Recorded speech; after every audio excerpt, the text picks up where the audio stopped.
15번부터 볼게요. 15번. 11번은 정답 맞추신 분이 두 분이나 있어요. 없다 맞추신 분이. 15번. 부동산 시장 실패에 대한 설명으로 틀린 것. 틀리신 분은 94페이지 가시면 시장 실패에 대한 얘기 나오는데 여기서는 1번의 개념 써놨고 2번부터 5번까지는 원인을 써놓은 거죠. 1번의 개념, 2번부터 5번까지는 원인. 근데 원인 중에서 내용 묻는 건 딱 두 개 있다고 그랬죠. 3번에 있는 공공재에 대한 얘기하고 5번에 있는 5번에 있는 외부 효과, 그렇죠? 3번에 있는 공공재하고 5번에 있는 외부 효과는 내용 묻는다. 그래서 3번의 공공재에서는 기억할 게 뭐예요? 공공재는 두 가지 성질, 비배제성과 비경합성. 시험장 들어가면 이런 게 이제 눈이 머는 거예요. 이런 게 눈에 안 들어와. B자가 있고 없고가 눈에 안 들어와요. 그래서 비배제성과 비경합성으로 인해 얘는 소유자들이 무임승차하려는 성향이 있다고 그랬죠. 그래서 지난번에 나왔던 문제에서는 과소생산되는 게 문제다. 뭐 이런 얘기였습니다. 그럼 3번은 어디가 틀린 거예요? 다른 건 다 맞았고 비배제성과 비경합성. 오, 할 게 없는 게 이런 걸 못 찾는 게 더 문제라니까요. 16번은 A 지역에서 아파트에 대한 수요함수, 그 다음에 공급함수 주어지면, 수요함수, 공급함수 주어지면 문제 나올 수 있는 형태는 계산 문제 세 가지 있댔죠. 첫 번째, 균형가격과 균형량을 구하셔라. 두 번째, 임대료 규제의 효과 묻는 문제. 세 번째, 암시한 가격. 세 가지. 근데 여기서는 그 문제를 단순히 구하라고만 낸 게 아니라 그걸 이용해서 임대료 규제의 효과를 알고 있느냐를 물어본 거예요. 그러니까 일단은 계산 문제 푸는 방법대로 일단 풀어볼 필요가 있죠. 왜냐면 1번 같은 경우에서 그 효과를 구하라고 냈으니까 1번에서. 그러면 일단 16번에서 틀리신 분은 103페이지 또는 140페이지 가보시면 103 또는 40페이지 가보시면 지금처럼 수요함수 QDN 이퀄 얼마예요? 1200 마이너스 3P예요. 네, 공포함수 QS는 이퀄 500 플러스 2P인가요? 라고 주어졌을 때 정부에서는 여기서는 임대료를 규제한 건 아니죠. 분양가를 얼마로? 편의상 그냥 100으로 단위는 없앨게요. 100으로 규제했을 때 그 효과를 묻고 있습니다. 효과. 근데 그거를 단순히 계산하라가 아니라 그 내용을 이해하는지를 묻는 거죠. 그럼 이걸 판단하려면 일단 이 정부의 규제가 효과가 있는지 없는지부터 판단해 봐야 될 거 아니에요. 그러려면 첫 번째, 정부의 규제 가격이 얼마를 100을 어디와 어디 대입한다? 수요함수와 공급함수에 각각 대입한다. 그럼 수요함수 QDN 이퀄 1200 마이너스 3 곱하기 P 대신 얼마? 100. 그래서 뭘 구하고? 수요량 구하고. 그러면 900 나오죠.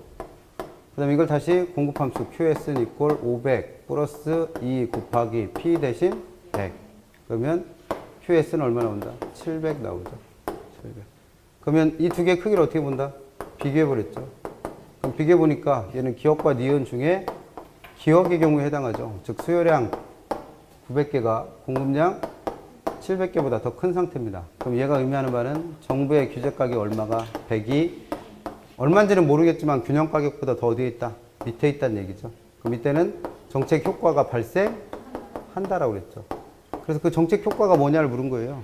그럼 정책 효과 첫 번째는 뭐였어요? 5가지. 첫 번째, 공급 감소한다. 그래서 그 공급 감소한다를 어떻게 설명한 거예요? 3번에서처럼 신규 아파트 공급이 어떻게 된다? 위축된다. 그러면 이 위축되는 이유가 뭐예요? 2번에서처럼 원래는 더 높게 가격을 받아야 되는데 정부 때문에 100만 원밖에 못 받으니까 그만큼 생산성이 악화된 거 아니에요. 비용은 똑같이 드는데 비싸게를 못 파니까. 그래서 생산성이 악화된 이유 때문에 공급이 어떻게 됐다? 3번처럼 감소됐다. 그럼 두 번째 정책 효과는 초과 수요 발생한다. 그래서 1번에서 그 초과 수요량은 900에서 700을 뺀 200. 그 다음에 세 번째 정책 효과는 암시장이 형성된다고 그랬죠.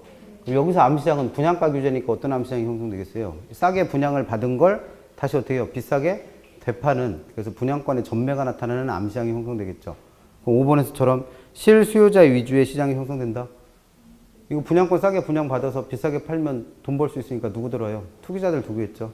그럼 실수요자 위주의 시장이 아니라 투기가 발생하는 거죠. 그래서 5번이 틀렸고.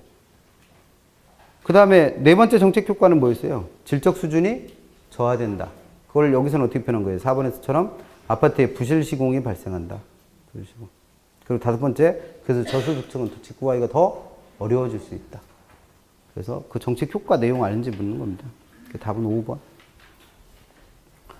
17번 108페이지 가시면 임대료 보조에 대해서 설명이 나오는데 1번부터 4번까지는 우리가 배웠던 임대료 보조에 대한 내용이고 5번은 뭐냐면 이거 언제 나왔더라? 2주차 때 문제였던 것 같은데요. 2주차 때. 비더 탄덜로 문제 풀 수 있는 게 세 가지 형태 있다고 그랬죠. 그래서 첫 번째는 가격 신축성, 가격이 많이 변하느냐 적게 변하느냐를 비더 탄덜로 풀 수 있다고 그랬고 두 번째는 조세기착의 크기,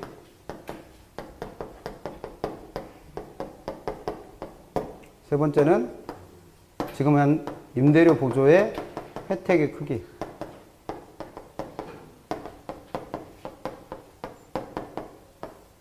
그래서 여기서 임대료 보조 혜택 크기 얘기가 나온 이유는 만약에 수요자에게 보조금을 줘요. 그러면 수요자에게 보조금을 주면 보조금 받은 사람들이 뭐하러 갈 테니까 집 살려고 할 테니까 수요 어떻게 되겠다? 증가. 그러면 단기적으로는 초과 수요가 발생해서 가격이 올라가서 초과이윤이 발생하죠.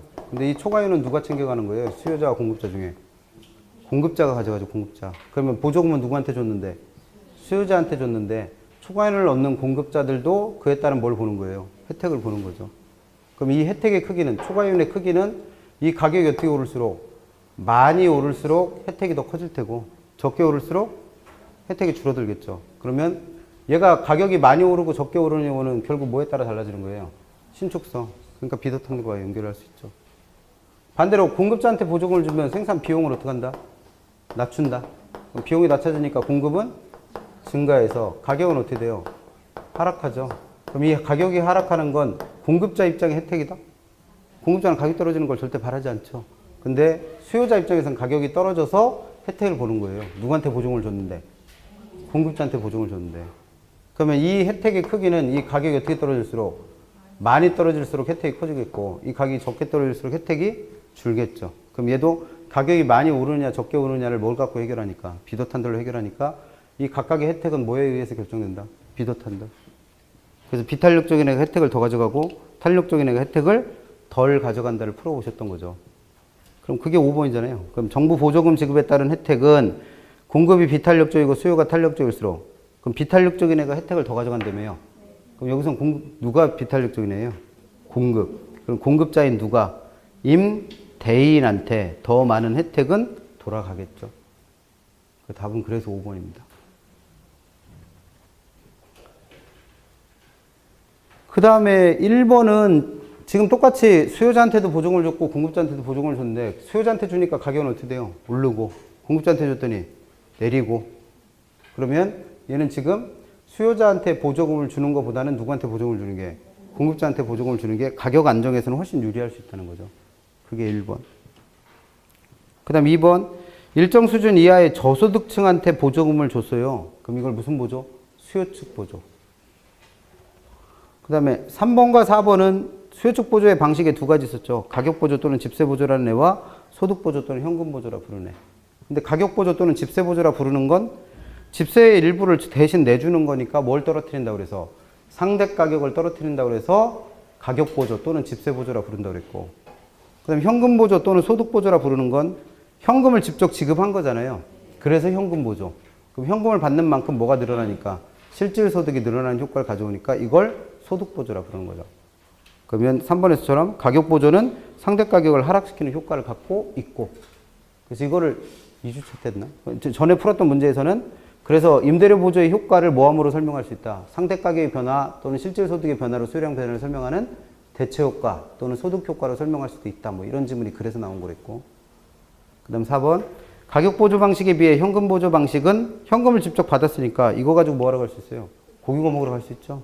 그래서 소비자의 효용 측면에서는 더 유리하고 그 다음에 주거 수준을 향상시킨다는 정책 목표를 달성하는 측면에서 봤을 때는 가격 보조가 훨씬 유리하고 그래서 답은 몇 번만? 5번.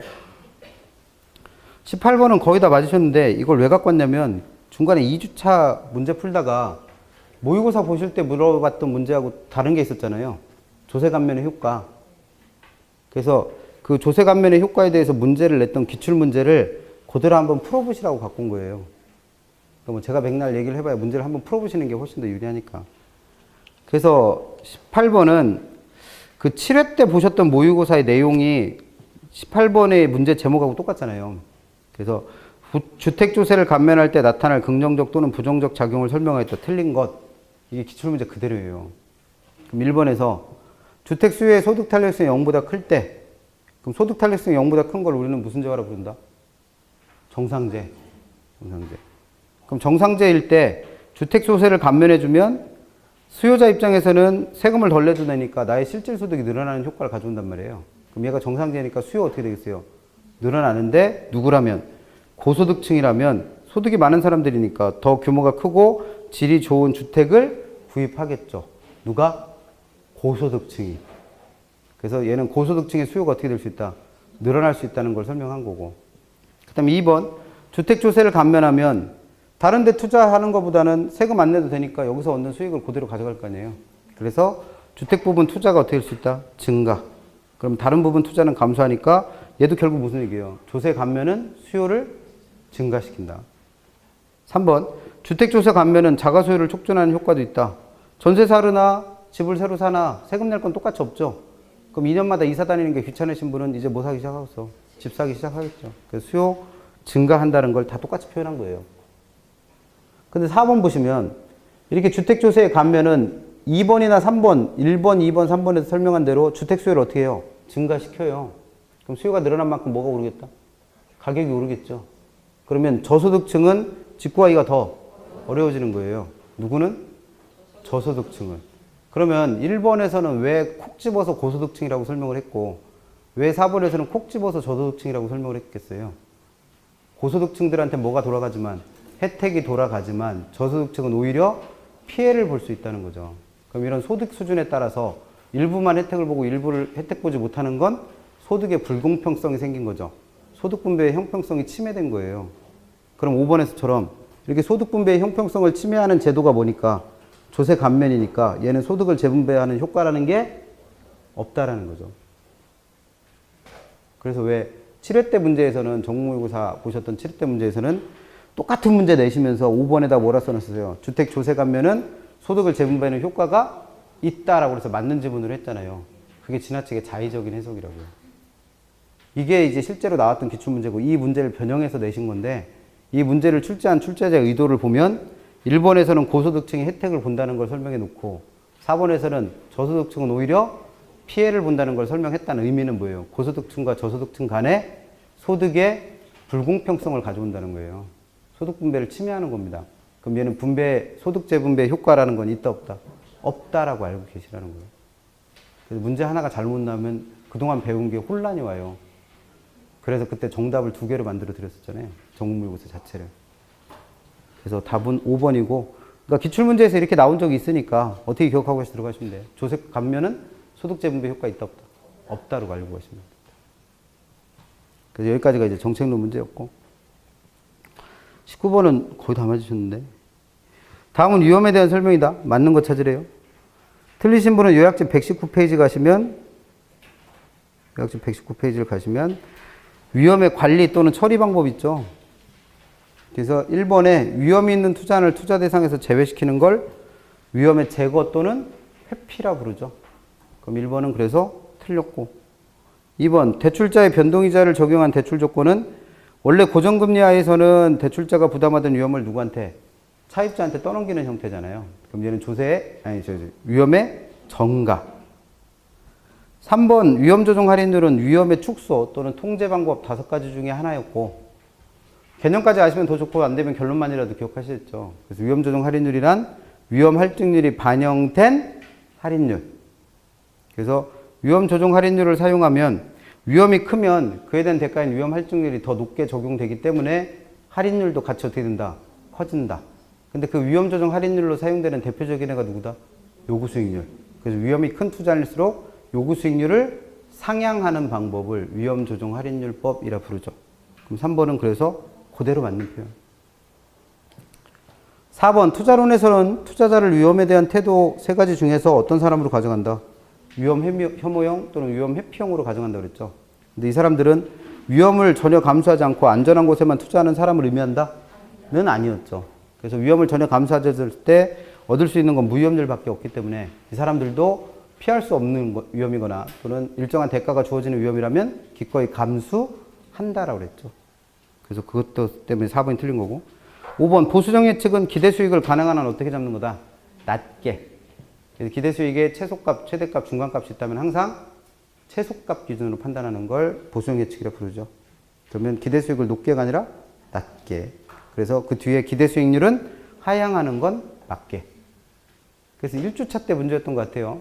위험에 대한 설명 물어보면서 기대 수익률은 상향하고 요구 수익률은 하향한다 이런 표현이 있었죠. 그거 다시 한번 또 낸 거죠. 그 답은 그래서 3번만 틀렸습니다. 20번은 요약집 127페이지를 가보시면 위험을 측정하는 방법을 설명을 해놨어요. 그래서 이게 지난 3월에 봤던 감정평가사 시험에 나왔던 문제라 우리 시험에서도 나올 가능성이 좀 있다는 거죠. 그래서 한번 보자고 한 건데 시장 상황별 추정 수익률의 예상치가 다음과 같은 투자 자산에 뭘 구하라? 분산값 구하래요. 분산. 그럼 이 분산이 구하는 건 뭐다? 위험이죠. 위험. 그럼 얘는 분산의 크기를 계산해서 뭘 계산해 보셔라? 위험의 크기를 계산해 보라는 문제예요. 그러면 이걸 구하는 방법을 이제 구체적으로 최소 자승법 뭐 이렇게 부르는데 뭐 그 이름은 별로 의미 없고 분산을 값을 구하는 방법은 우리가 배운 위험이라는 거의 뜻이 뭐예요? 예상한 결과와 실현된 결과가 달라질 가능성이잖아요. 그럼 이 예상한 결과를 기대치, 즉 뭐로 계산하고 평균값으로 계산하고 그 다음에 실제로 실현되는 결과가 있다면 이 두 개의 차이를 계산한 게 위험이잖아요. 그럼 차이를 구하려면 어떻게 하면 돼요? 빼면 되지 뭘. 근데 이게 마이너스 나올 수도 있으니까 이걸 어떻게 했다? 제곱을 한 거예요. 근데 이게 요 상황이 발생할 확률, 요 결과가 발생할 확률이 서로 어떨 수 있으니까 다를 수 있으니까 거기다 뭘 곱해서 확률을 곱해서 구해진 값들을 다 어떻게 해서 더해가지고 이게 가중평균의 방법으로 구하는 거죠. 이게 구하는 방법이에요. 그럼 이걸 구하려면 제일 먼저 하셔야 될 일은 뭐부터 알아내야 돼요? 지금 이 투자안에 대한 기대치, 즉 평균값으로 기대 수익률을 먼저 구해야죠. 그럼 기대 수익률 구하는 방법은 우리가 익히 배운 것처럼 얘는 호황과 불황이라는 상황이 발생할 때 따라 수익률이 서로 어때요? 다르죠. 호황이면 수익률이 20%, 불황이면 수익률이 10%니까 이걸 일단 뭐 내보셔야 돼? 평균 내보셔야죠. 근데 얘는 발생 확률이 서로 어떠니까? 다르니까 가중평균 하시면 되죠. 그래서 가중평균의 방법으로 평균값 기대치를 구해보면 0.6의 확률로 20% 수익 더하기 0.4의 확률로 10%의 수익. 그러면 얘는 12, 얘는 4 나오니까 16%가 나오고 이거 퍼센트 집어넣고 제곱 돌리면 만분의 1 되니까 계산이 복잡해진다고 그랬죠. 그래서 문제 푸실 때는 이걸 뭐로 바꿔라? 소수로. 그래서 문제 푸시는 게 더 편할 거라고 그랬어요. 그러면 평균값 나왔으니까 구해봐요. 첫 번째, 호황이 발생할 확률 0.6에다가 곱하기 평균값은 얼마예요? 방금 전에 구한 0.16이죠. 그 다음 호황이 발생했을 때 결과값은 얼마예요? 20%니까 0.2. 그러면 얘는 진짜로 마이너스 나오죠. 그러니까 어떻게 한 거예요? 제곱 더하기 두 번째 불황이 발생할 확률 0.4 곱하기 기대값 평균 0.16 똑같고 불황이 발생했을 때 결과값 10%니까 0.1. 그래서 이것도 어떻게 했다? 제곱해서 더하시면 되죠. 뭐.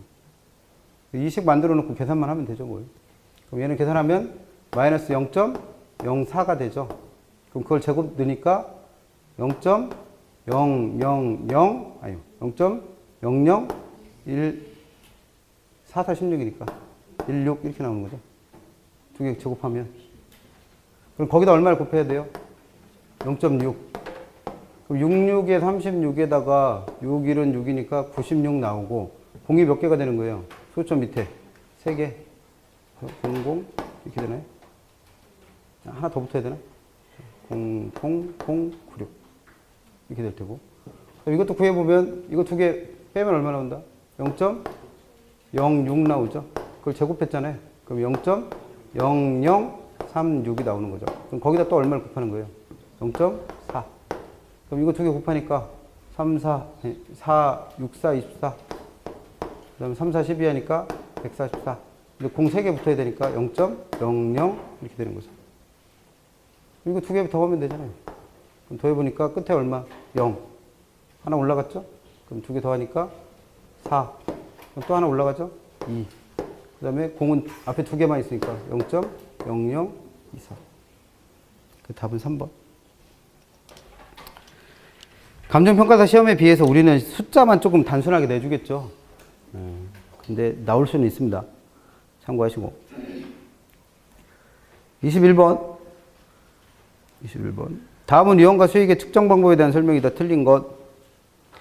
1번에서 일반적으로 수익성을 나타내는 지표로는 누굴 쓴다? 소득의 기대치.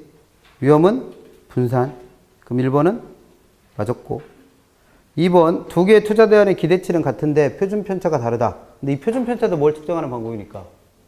위험을 측정하는 거잖아요. 그럼 이 표준 편차가 작은 쪽이 그만큼 뭐도 위험도 작다.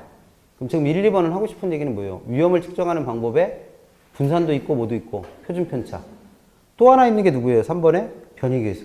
그래서 변이계수는 추가 소득에 대한 추가 위험의 정도.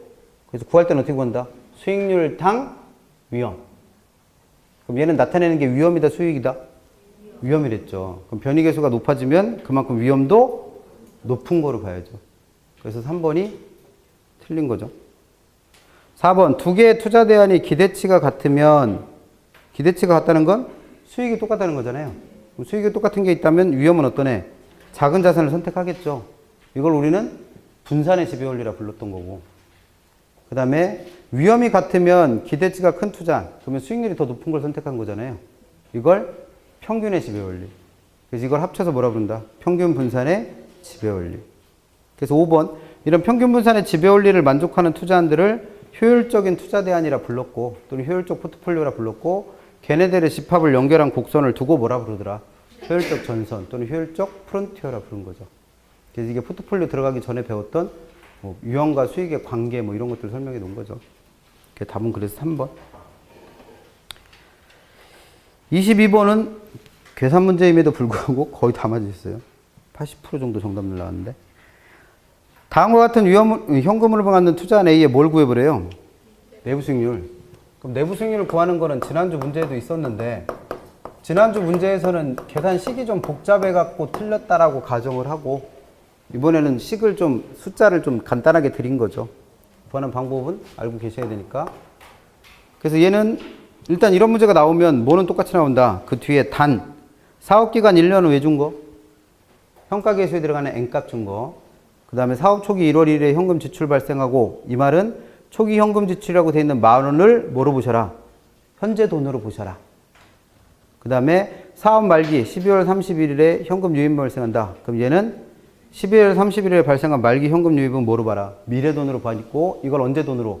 현재 돈으로 다시 구할 필요가 있다는 거죠. 그거 이해하시면 돼요. 그럼 일단은 우리 내부 수익률의 개념을 어떻게 이해했어요? 내부 수익률은 현금 유입의 평가하고 현금 유출의 평가를 어떻게 만드는? 같게 만들 때의 R값을 구한 게 내부 수익률이라고 그랬죠. 그럼 일단 이 두 개 구하는 값을 알아내면 되잖아요. 그럼 현금 유출은 얼마로 돼 있다? 현금 지출 10,000원. 얘는 이미 언제 돈이랬으니까?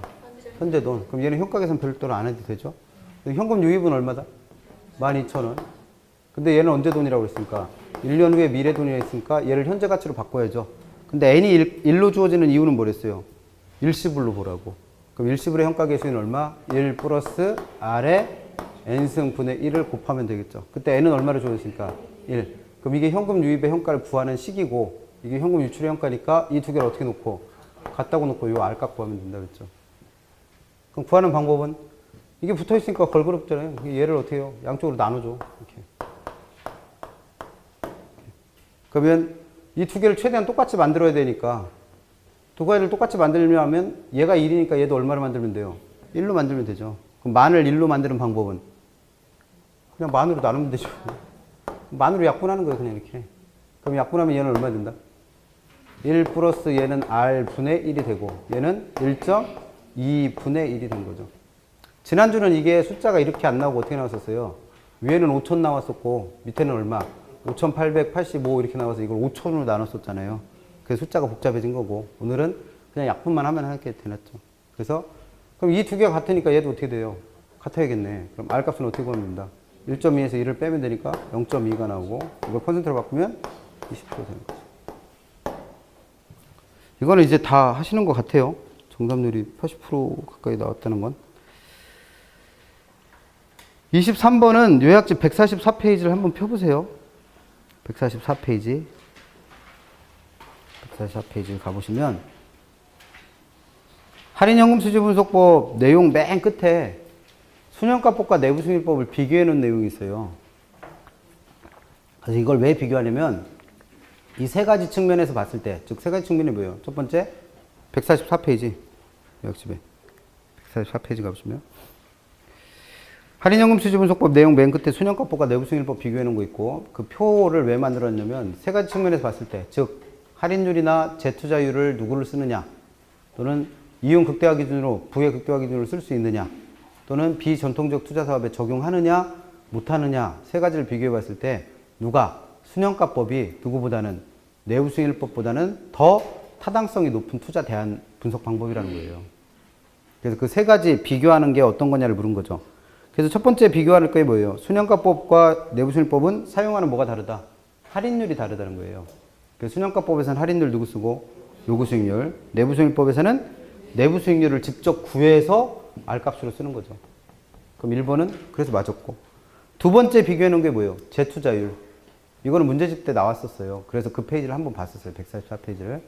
그래서 재투자율을 순현가법이나 내부수익률법이나 둘 다 발생한 수익을 다시 재투자한다라는 건 공통점인데 재투자 수익률로 순현가법에서는 누구 쓴다는 거고 할인율인 요구수익률 쓰는 거고 그 다음에 내부수익률법에서는 내부수익률을 재투자율로 써요. 그래서 우리 문제집 풀다가 내부수익률법은 재투자 수익률로 내부수익률을 사용하는 게 현실적이지 못하다라고 해서 틀리게 나왔던 문제가 있었어요. 지문 자체가. 그래서 재투자율도 얘는 누구 쓴다? 내부수익률 씁니다. 그럼 답은 2번에서 찾게 해놨죠. 왜냐면 문제에서 한번 봤었으니까. 그 다음 또 다른 차이점은 두 개에서 부의 극대화 기준, 이윤 극대화 기준으로 사용하는 건 누구 하나다? 순현가법 하나밖에 없다. 그 다음에 차이 또 3번에 또 차이인 거죠. 순현가법은 순현가를 계산해서 그 값이 얼마랑 0과 비교해서 0보다 크면 투자하고 0보다 작으면 투자 안 하는 거로 했고 그 다음 내부수익률법에서는 누구랑 비교해서 내부수익률과 비교해서 순현가를 비교, 아니 그 내부수익률과 비교, 내부수익률을 요구수익률과 비교해서 투자 판단을 하는 거죠. 그 다음 4번 내부수익률의 개념 한번 다시 또 물은 거죠. 현금 유입의 현가와 현금 유출의 현가를 같게 만드는 할인율이니까 순현가는 얼마가 되고 0, 수익성지수는 1이 될 때의 할인율이다. 그 다음에 5번이 이제 또 비교할 거 하나인데 그 표에 보면 144페이지 표에 보면 비전통적 투자 사업이라는 게 나온다는 거예요. 그럼 비전통적 투자 사업은 5번에 있는 것처럼 투자 지출이 이루어지는 게 자금 투입이 이루어지는 게 초반에 한 번만 투자되는 게 아니라 중간중간에 또 지출이 이루어져야 되는 사업을 비전통적 투자 사업이라 불러요. 예를 들어서 우리가 부동산에 투자할 때 부동산 살 때만 돈 들어가는 게 아니라 중간중간에 또 투자가 이루어져야 되는 투자안들 그런 걸 비전통적 투자 사업이라 부른대요. 그럼 이런 경우에 순현가 계산하려면 어떻게 하면 돼요? 나간 돈이 10번 있다 하더라도 그 10번을 다 더해갖고 뭐 하기만 하면 돼? 빼버리기만 하면 되죠, 뭘. 현재가치로 바꿔갖고. 그러니까 순현가법에서도 비전통적 투자 사업에 대한 분석은 얼마든지 한다는 거예요. 근데 내부 수익률은 어떻게 한다고 그랬으니까 나가는 돈과 들어오는 돈을 갖다고 놓고 뭘 구해야 되니까 R값 구해야 되니까 만약에 돈이 10번 나갔으면 그걸 몇 번 계산해 봐야 돼요? 10번을 구해봐야 돼. 그럼 10번을 다 구해야 되는 번거로움도 있지만 그게 이제 뭐예요? 복수의 내부 수익률이 계산된다는 거죠. 근데 잘못하면 10번 그 내부 수익률 자체가 계산이 어떨 수 있다? 안 될 수도 있다는 거예요. 그러면 네, 내부 수익률법은 어디에는 쓰지 못한다. 비전통적 투자 사업에 대해서는 적용할 수가 없다는 거죠. 그럼 그런 측면을 봤을 때 순현가법과 내부 수익률법 중에서는 누가 더 타당하다? 순현가법이 더 타당하다는 얘기를 하고 싶은 거죠. 그래서 답은 그렇게 골라내시면 됩니다. 그 답은 몇 번이에요, 이게? 2번. 24번. 많이 틀리셨네. 요약집 149페이지 가시면 비율분석법 설명 있죠? 비율분석법. 틀린 거 찾으려는데. 1번 승수의 역수를 수익률로 봤는데 승수의 역수 중에 수익률로 안 보는 애가 딱 하나 있었잖아요. 그래서 총소득 승수의 역수인 누구는 총자산 회전율은 수익률로 안 보니까 얘를 비율분석법에서 다뤘잖아요. 그래서 뭐는 좀 알아두시자. 총자산 회전율이 누구의 역수라는 거. 총소득 승수의 역수라는 건 알아두시자고 그래서 1번을 넣은 거고. 부채 감당률은 순영업소득을 부채 서비스액으로 나눈 값이잖아요. 근데 그 값은 어떨수록 좋다. 클수록. 근데 그 값이 1보다 크다라는 건 이 사람의 순영업소득이 누구를 부채 서비스액을 갚고도 남는 돈이 있다는 거죠. 그래서 2번은 그래서 맞았고. 3번 대부 비율 설명드리면서 계산식도 알으셔야 되지만 알고 있어야 될 내용들이 좀 있다고 그랬죠. 그래서 대부 비율과 누구는 절대 혼동하지 마셔라. 부채 비율을 혼동하지 말자고 그랬죠. 문제에서 여러 차례 지금 모의고사 보시면서 계속 언급했고. 그래서 이 두 개는 일정한 관계를 갖고 있다고 그랬어요. 그래서 그 관계가 어떻게 된다? 대부 비율이 약간 높아지면 부채 비율은 급격히 상승한다. 그래서 수업 시간에 맨날 얘 들을 때 두 개 앞뒤 바꿔서 물어보는 것들 맨날 얘기했잖아요. 그 3번이 그래서 틀린 거예요. 그럼 이 얘기를 한번 3번 얘기를 실제 예를 가지고 한번 해봐요. 몇 분이에요? 24번? 대부 비율은 어떻게 구하는 값이에요? 대부 비율은 부동산 가치분의 이걸 담보로 빌린 부채. 그럼 부동산 가치를 1억이라고 가정하면 만약에 부채가 5천만 원일 때는 이거 계산하면 얼마 나와요? 50% 나오죠. 50%. 그럼 이때 뭐를 한번 구해보자. 부채 비율. 부채 비율은 어떻게 구한다? 자기 자본분의 타인 자본, 지분분의 부채잖아요. 그럼 1억 중에 남의 돈이 5천이면 내 돈은 얼마예요? 5천이네. 5천만 원 분의 5천만 원. 그러면 얘는 몇 프로? 100% 나오네. 100%. 근데 변하는 거예요. 이 값이. 그 대부 비율을 변화시켜봐요. 그래서 이게 남의 돈을 6천만 원까지 빌렸습니다. 그럼 얘가 몇 프로 되는 거예요? 60%. 그러면 대부 비율은 얼마 올라간 거예요? 10%. 그랬더니 부채 비율은 어떻게 돼요? 얘가 6천만 원이 되면서 내 돈이 줄어야죠. 남의 돈을 많이 투자했으니까. 그럼 4천. 그럼 얘는 몇 프로로? 150%로 변하죠. 그럼 얘가 몇 프로 변할 때? 10% 변할 때 얘는 50% 변한 거예요. 좀 극단적인 값으로 가보면 얘가 8천이라고 가정을 해봐요. 8천. 그럼 얘는 몇 프로 되는 거고? 80%. 그러면 처음에 비해서 5천만 원 빌렸을 때에 비해서 얘는 몇 프로? 30%가 변화가 생긴 거죠. 그럼 얘가 얼마 되는 거고? 8천. 얘는 2천이 되니까 얘는 몇 프로 돼요? 4니까 400% 되네. 그럼 처음이랑 비교해보면 몇 프로가 늘은 거예요? 300%. 그럼 얘가 조금 늘면 얘가 왕창 변하는 거예요?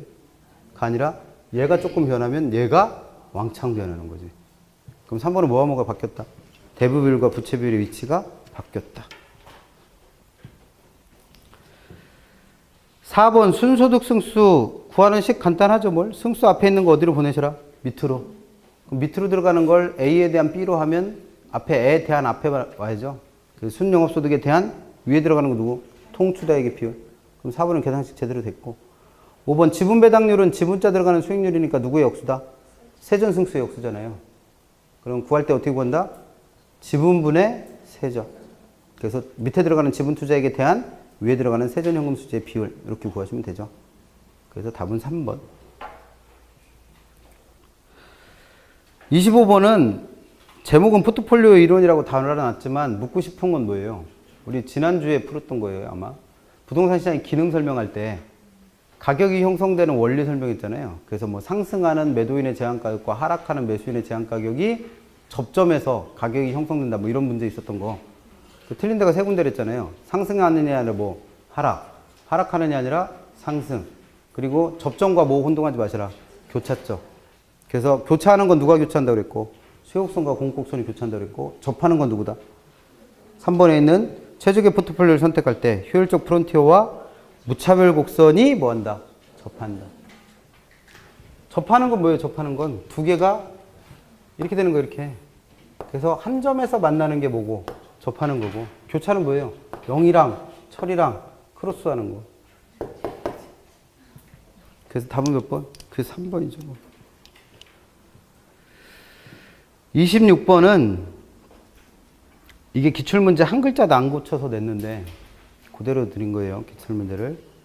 지금까지 우리가 풀어봤던 대출 가능 금액 문제는 그냥 259페이지에 있었던 계산식만 외워서 그냥 집어넣어갖고 값만 구해내면 됐잖아요. 근데 그런 문제만 내는 게 아니고 그런 문제는 되게 쉬운 걸 내는 거라는 거예요. 값을 구하는 건. 그게 아니고 여기서처럼 뭐 해라. 이 사람이 대출을 받을 수 있는지 없는지 판단하라고 내는 문제도 나와요. 그럼 이건 뭘 알고 있으라는 거예요. 대출 금액 크기를 제한하는 대출 승인 기준이 갖는 의미를 알고 있는지 물어본 거죠. 그래서 왜 10국대 풀 때 김세롬 씨가 대출 받을 수 있나요 없나요 물어봤던 문제 있었잖아요. 그게 이거 변형해서 낸 문제예요. 이 문제를 가지고. 그럼 풀어볼게요. 기억. A는 담보인정 비율. 이게 누구예요? LTV네. 그럼 LTV만 적용되는 지역에서 은행이 LTV를 50%까지 제한했을 때 주택담보대출 금액이 얼마냐를 물은 게 아니죠. 이거는 금액이 얼마로 주어졌어? 2억으로 주어졌어요. 그럼 내가 2억을 대출 받으려면 LTV가 50%까지만 인정되는 상황에서 내가 담보로 맡길 주택은 얼마짜리 이상이어야 됩니까?를 물은 거예요. 그럼 일단 문제를 풀 때는 뭐 고민하실 거 없이 그냥 얘는 뭐에 대해서 묻고 있는 거니까 LTV에 대해서 묻고 있는 거니까 그럼 LTV를 생각해 내시면 되죠. 그래서 LTV 가지고 대출금의 크기를 구하고 싶으실 때는 어떻게 하신다? 대출금의 크기를 구할 때는 내가 담보로 제공할 부동산 가치에다가 뭘 곱해서 LTV를 곱해서 구하셔. 이거 이용하셔도 되고 아니면 그냥 LTV 구하는 식을 자체로 이용해도 되죠. LTV는 어떻게 구한다? 부동산 가치 분의 부채, 대출금. 이게 LTV잖아요. 두 가지 방법 뭘 이용해도 상관없어요. 그럼 지금 여기서는 우리가 그동안에 풀었던 문제는 뭐예요? 요거 주고 요거 준 상태에서 이게 얼마인지 구하라고 낸 문제였잖아요. 근데 여기서는 그걸 구하라는 게 아니라 이걸 얼마로 줬고 2억으로 줬고 얘가 얼마일 때 50%일 때 나는 과연 얼마짜리를 담보로 맡겨야 되니까 이거 물어본 거죠. 이거 구하려면 어떻게 하시면 돼요? 두 개 곱해서 이거 구했으니까 이걸 이거로 나누면 이게 되겠네. 그래서 얼마? 4억. 이렇게 푸셔도 되고 아니면 이거 이용해서 풀어도 되잖아요. 얘가 몇 프로래요? 50%. 얼마를? 2억을 이거로 나눴더니 그럼 이거 구하라는 문제잖아요. 이거 어떻게 구하시면 돼요? 구해서 똑같이 4억 나오죠. 그래서 기억은 아무것도 아니고 문제는 니은이에요. 니은. 니은에서 총부채 상환 비율 DTI가 40%인 지역. 그럼 이 지역은 이 차입자의 뭘 구해봤을 때 DTI 값. 그럼 DTI가 뭐라고 했어요? 나의 연간 소득에 대한 1년 동안 지불하게 될 원리금의 비율. 그럼 그 비율을 구해봤을 때 얼마가 넘으면 40%가 넘으면 이 사람한테는 대출 해준다 안 해준다? 안 해준다는 거예요. 근데 이 사람은 소득이 얼마인 사람인데 4천만 원인 사람인데 이 사람이 매월 원리금으로 얼마씩 갚게 되는 150만 원씩을 상환하게 되는 대출을 좀 받으려고 한대요. 그럼 이 사람한테는 대출이 승인될까요? 를 묻고 있는 거죠. 그럼 이것도 복잡한 거 없이 그냥 DTI 묻고 있는 거니까 DTI 구하는 식을 한번 생각해 보세요. DTI는 어떻게 구했었다? 밑에는 나의 연간 소득 들어간다고 그랬고 위에는 원리금이 들어가는데 그 원리금이 두 가지 때문에 발생한다고 그랬죠. 하나는 이번에 대출 받으려고 하는 주택담보대출로부터 발생하는 1년 동안의 뭐 원리금에다가 기타 부채가 있다면 그 기타 부채 때문에 발생하는 1년 동안의 이자를 더한 거의 비율이 DTI였죠. 이게 DTI 비율이잖아요. 근데 이 비율을 은행에서 얼마로 제한한다는 건 40%로 제한한다는 건 이 사람에 주어져 있는 이 값들이 있잖아요. 지금 4천만 원 나와 있고 그 다음에 월 얼마씩 상환한다고 했으니까 150. 그러면 1년에 얼마씩 갚는다는 거예요? 1800. 그럼 그 비율을 구했을 때 이게 40%를 넘어가면 대출 해준다 안 해준다? 안 해준다. 왜? 소득이 부족한 사람이니까. 그럼 실제로 구해보면 되잖아요. 그러면 주택담보대출 얼마인지는 모르겠지만 그거 대출 받으면 1년에 상환하게 될 원리금은 150만 원이 한 달에 지불하는 돈이니까 여기다 얼마를 곱해서 12를 곱한 얼마? 1,800만 원이 원리금으로 상환할 돈이 되는 거예요. 근데 이 사람은 기타 부채 있어 없어? 없어요. 그럼 이게 뎁트, 원리금의 전부예요. 그 다음에 이 사람이 소득은 얼마를 했으니까? 4천만 원. 그럼 이 비율을 구해보니까 4천만 원을 1,800 나누니까 45% 나온단 말이에요. 그럼 이 사람이 지금 대출 받으려고 하는 돈은 자신의 소득에 대한 비율이 얼마를 넘어가니까? 40%를 넘어가니까 대출 해줘 안 해줘? 해준다는 거예요. 이런 것도 내요. 그러니까. 그래서 우리 159페이지에 있는 그 식 외워서 금액 구하는 문제는 되게 쉬운 거 내는 거예요. 어려운 문제를 내는 게 아니고. 그냥 기계적으로 풀기만 하면 되니까. 실제로 어려운 문제들은 그렇게 의미를 아시는 문제들이 더 어려운 거죠. 27번 틀리신 분은 164페이지 가셔서 고정금리와 변동금리에 대한 거 다시 한번 정리하시고, 의외로 많이 틀리셨대. 1번 일반적으로 차입자의 채무불이행 위험은 변동이자율 저당이 고정이자율보다 높다. 위험은 뭐예요? 위험. 내가 예상한 결과랑 실현되는 결과가 달라질 가능성. 근데 고정금리는 처음에 대출받을 이자율과 그 다음에 나중에 변경되는 이자율이 있다 없다? 없어요. 그러면 내가 예상한 결과도 대출 이자율 3%라면 만기 때까지 이자율의 변화가 없으니까 실현되는 결과도 항상 얼마예요? 3%. 그럼 위험이 거의 없는 거죠. 그러니까 돈을 못 갚을 위험이라는 게 생기잖아요. 왜냐면 내가 3%의 이자로 돈을 빌렸을 때 이걸 이자율의 변동이 없으니까 내가 10년 동안 3%씩 이자를 납부할 수 있을 거라고 예상을 하는 거죠. 그러니까 위험이 거의 없는데, 변동금리는 어때요? 빌릴 때는 2%였는데 얘가 몇 년 후에 10%가 될 수도 있고 20%가 될 수도 있죠. 그러면 내 예상보다 훨씬 더 많은 이자를 갚아야 될 상황이 될 수 있죠. 뭐에서는? 변동금리에서는. 그럼 내가 예상하지 못했던 더 많은 이자를 갚아야 됨으로 인해서 돈을 못 갚을 위험은 그만큼 어떻다? 크죠. 그래서 1번은 그래서 맞는 표현입니다. 2번 변동금리에서는 대출이자율이 어떻게 구해진다? 기준금리에 가산금리 더해서. 근데 가산금리와 기준금리 중에 누가 변하면서? 기준금리가 변하면서 대출이자율이 변화된다 그랬죠. 3번 우리나라에서 기준금리로 사용되고 있는 게 두 가지. CD 3개월 만기의 CD 이자율과 코픽스. 근데 코픽스는 두 가지 종류 있다고 그랬죠. 잔액기준과 신규취급액 기준. 그래서 이걸 차입자는 어떻게 활용하는 게 좋겠다? 금리가 오를 때는 그 금리 오르는 게 가능하면 나한테 적게 반영되는 게 좋잖아요.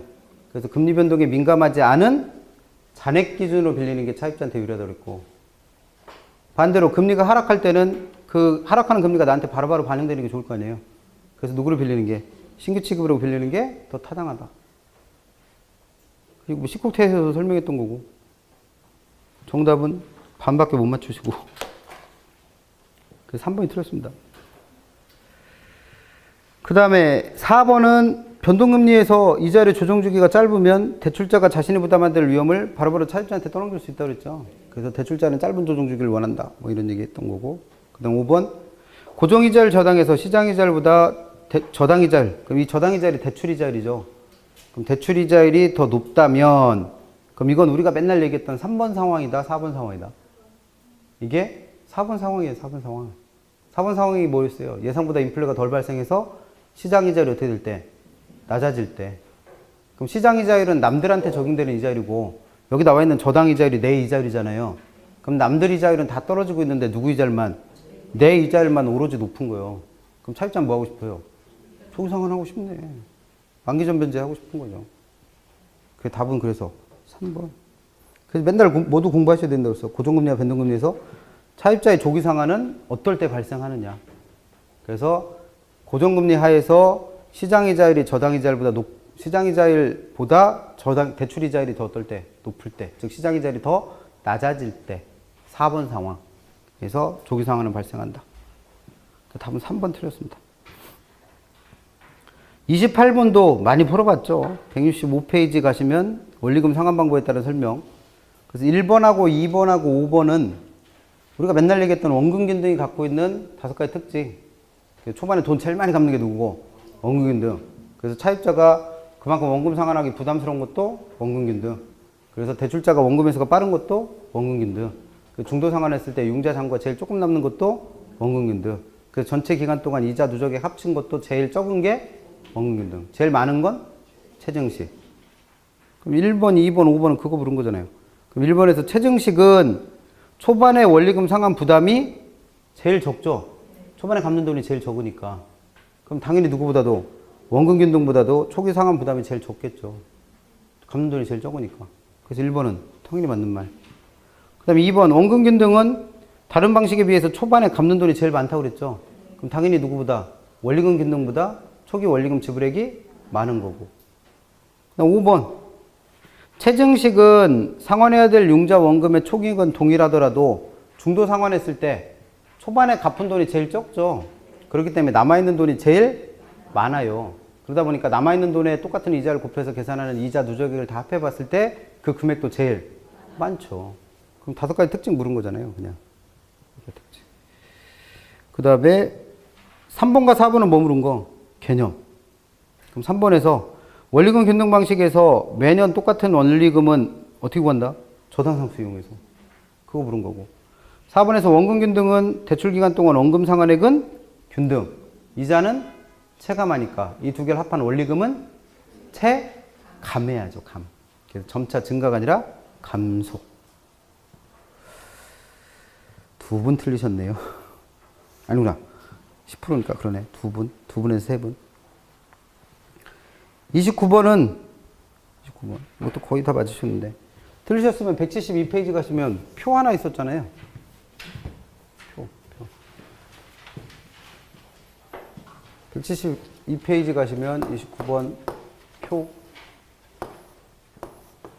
MBS의 네 가지 종류 구별하시는 거. 그래서 저당의 소유권, 원리금 수취권, 위험부담자, 그 다음에 콜방어 되느냐 안 되느냐.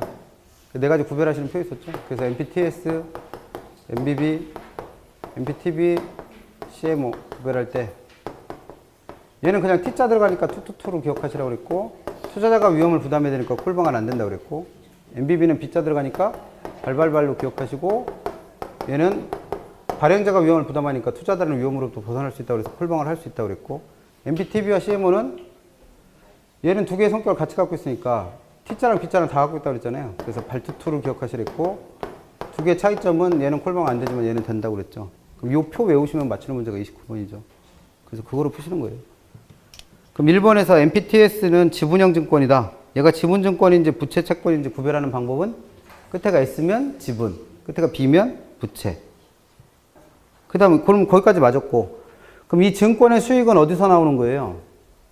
MPTS는 모든 권리를 다 누구한테 팔았으니까, 투자자한테 팔았으니까 차입자가 상환하는 원금과 이자를 받아먹은 돈이 투자자의 수익이 되는 거죠. 그 말을 거기다 써놓은 거예요. 뭐라고? 이 증권의 수익은 기초자산인 주택저당 채권 집합물로부터 나오는 현금 흐름. 이게 뭔지 이해 못할까 봐 가로치고 저당 지불액. 그럼 이 저당 지불액이 뭘 뜻해요? 차입자가 상환하는 원리금. 그럼 차입자가 상환하는 원리금이 곧 뭐다? 이 증권 투자자의 수익이다. 이 말이죠. 그럼 1번은 틀린 데가 없죠, 뭘. 2번, MBB에서는 모든 권리를 다 누가 가지니까? 발행자가 가지니까 투자자가 갖는 권리는 없죠. 그래서 2번은 그래서 틀렸고. 3번, MPTB는 저당의 소유권을 발행자가 갖는 건 누구의 성질과 똑같다? MBB의 성질과 똑같다는 거예요. 그리고 이 MPTB는 원리금 수취권을 누가 갖는 건, 투자자가 갖는 건 MPTS의 성질과 똑같다는 거죠. 그럼 얘는 결국 얘와 얘의 성격을 어떻게 한 거? 결합한 거네. 그래서 맞았고.